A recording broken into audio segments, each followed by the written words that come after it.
One of the biggest challenges that we have with our Starlink antennas while we're camping and boondocking and all that is finding a non-permanent way to mount these dishes, right? So today, CT Mods here has given me a magnetic bracket to review for you today. And I'm going to be demoing this on my standard Gen 3 antenna today. In this video, I'm going to show you how it mounts, how good the magnets actually are. I'll go through the pros and cons of this particular system, who it works for, and who it doesn't work for. So we'll find out if this is something that I'd personally use for camping and traveling. Stick around, we're going to find out. So let's talk about the base here. So this is essentially all it is. It comes in pieces, but essentially there's only 1, 2, 3, 4 pieces here, plus all the little magnets that need to get put on. And assembly is actually quite simple. Now let's just look at the instructions here for a split second. The only thing that I'd like to see improved on the instructions actually is when I'm looking down at the actual instructions, it's hard to tell which way the brackets need to be flipped. So aside from that, it's all there, and it's quite easy to assemble. One of the things that I will note, and you just don't even see this anymore these days when we get things in the mail, that is spare parts, right? So you get actually one piece of hardware for each type that you have on the bracket as a spare, or you know how it works, you know, when you drop something, you get a bad bounce and you can never find it, right? So that was kind of cool to see in there. So I got it all assembled here, and I was kind of looking at the size of the magnets, and I'm thinking, geez, I don't know if I can trust this thing up on the roof of my truck, right? Because, you know, the winds are pretty significant down in the US. You know, you got some 80-mile-an-hour speed limits and whatnot. So I thought I would actually test this. And the way that I actually tested it was I got it all together. So I went over to my freezer and I stuck it down on the freezer, and as soon as it snapped down there, I was like, holy mackerel, I'm glad I didn't have my fingers under there, because that thing really packs a punch. Those magnets surprisingly really hold well. And they claim that there's 376 vertical pounds of lift that it can actually withstand. So theoretically, I guess I could press this up on a metal roof and hang off of it fairly easy. So that's definitely got something going for it, if that is the actual holding power. So if you look at the thickness of my Line-X liner here, I believe it's about 3 millimeters thick, this thing here. And just so you can get a little bit of a feel for how well those magnets stick, they do actually stick through the liner, which is pretty impressive actually. And you know, if you're going to have this thing in the back of your truck for an installation as well, it would definitely be more than ample to hold that for you. What I like about this bracket here is you can adjust these individually, so you can actually get it on top of all the ribs on the back of your pickup truck if that's where you decided to mount it. Okay, so I'd like to do a little bit of a dry run here. What I really like about this particular mount is that I've got an adjustability to be able to get on top of all of these ribs here that are on top of my truck. And the magnetic feet are got a nice rubber coating on there, so just make sure that they're nice and clean before you snap it down on there. And let's just take a look here. I think that's the way my bracket's going to mount on. So I'm going to go just forward to that. Okay, so that snaps down on there. We're just doing a little bit of a dry run here. Let's, geez, wow. Okay, so like lifting that up there, like I got quite a bit of pressure here. There's no way. You can see my roof actually flexing from the magnetic pull. So it actually really grabs hard. So you can imagine the magnetic mounts that you can get. They got 4 corners.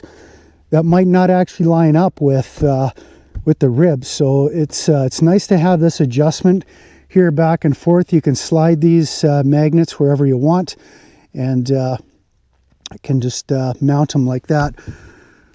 I found that the best way to get this off here actually was to lift one corner and pry up, right? And then everything just kind of releases. So that's all there is to installing and removal of this bracket. So let's get it on the dish and let's get it mounted.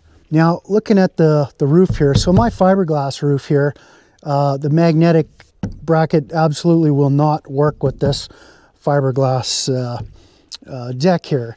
And as we're talking about that, I just wanted to mention that if you've got an aluminum bodied vehicle, this also more than likely will not work for you.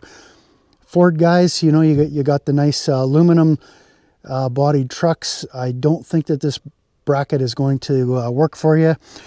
You may have to go to a suction cup option, which this particular bracket did not come with. Our standard bracket comes off. You actually got to pull it pretty good. I just got that loosely sitting on there. This kit actually comes with a couple of these little stickers. I'd like to actually see these being a harder Teflon or nylon type of thing, because after you've used them once, they're pretty much done. But the reason that they have these in here is to protect the plastic down below, which I think is a nice little touch. But let's put the bracket on. If you're getting something of value out of these videos, really appreciate the subscription and the thumbs up. We're going to have to loosen this top bracket off just a little bit to get it to the right position.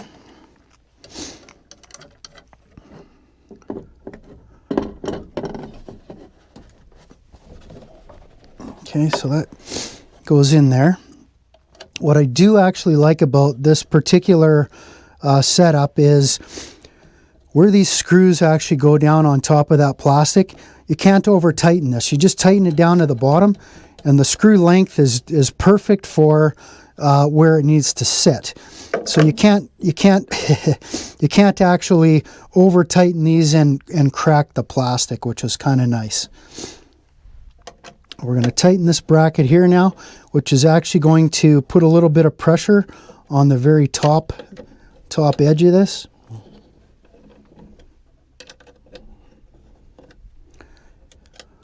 Doesn't have to be super tight, just enough to get that on there. And that's now on there good. So we're going to mount that on the roof. Okay, so one little thing that I overlooked was I got to plug my wire in there, so I can actually almost fish that through there and click it in, but the bracket's so easy to get on and off. I'm just going to remove it, fish my wire through, and then get it back on there.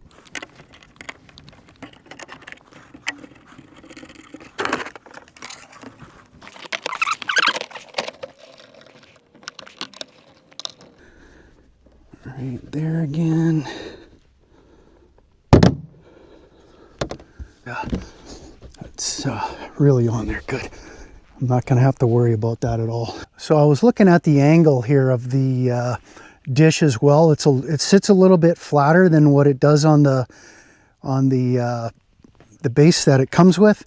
I don't think that's going to be a problem, but you're supposed to be able to use these as you're driving. So let's go for a drive and let's see how it does.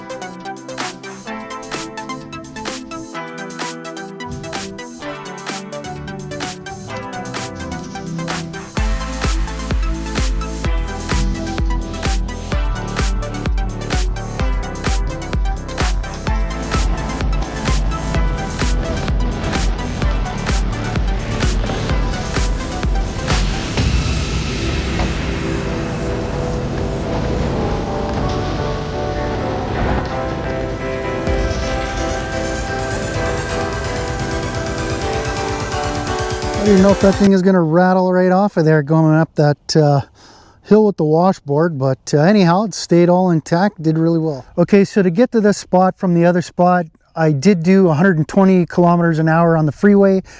So for you Americans, that's somewhere around 70 miles an hour, and the bracket didn't move. I'm gonna recommend this bracket here, and if you're looking for a non-permanent solution for putting your Starlink on your vehicle, this one here just might be the answer for you as well. ctmods.com has given us an exclusive discount of 17% for everybody that orders off this video here using this discount code, and I'll include it in the description as well, so you can go there and find it, and I'll put a link to the ctmods.com website where you can find these items. This channel does actually get a kickback. You can help out the channel that way as well. Give them a shot, see if they got something that works for you, and don't forget to use the discount code. Until the next video, we'll see you there.